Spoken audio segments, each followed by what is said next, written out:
ఇండియాలో ఉన్న anti social elements ని అనెథికల్ గా ఎలిమినేట్ చేయడానికి క్రియేట్ చేసిన ఏజెన్సీయే బ్లాక్ స్క్వాడ్. నేను దాని ప్రెసెంట్ బ్యాచ్. ఈ team pilot batch, pilot black squad. మీరు చనిపోయారు అనుకున్న colonel Vikram, his agent Vikram.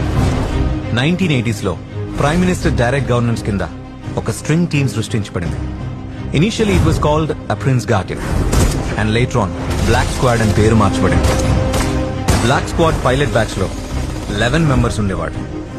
దాని హెడ్ కమాండరే ఏజెంట్ విక్రమ్.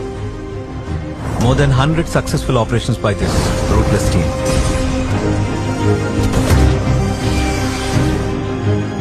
అన్ఫార్చునేట్లీ 1991 లో జరిగిన ఆపరేషన్ తప్పుదారి పట్టడం వల్ల ఏజెన్సీ వీళ్ళకి ఎదురు తిరిగింది.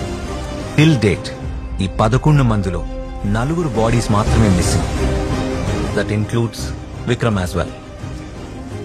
సో దీన్ని బట్టి చూస్తే నా ముందు ఆ ముసుగు తీసింది, పాత రికార్డ్స్ లో చనిపోయినట్టు ఉన్నది, ఇట్స్ యువర్ మ్యాన్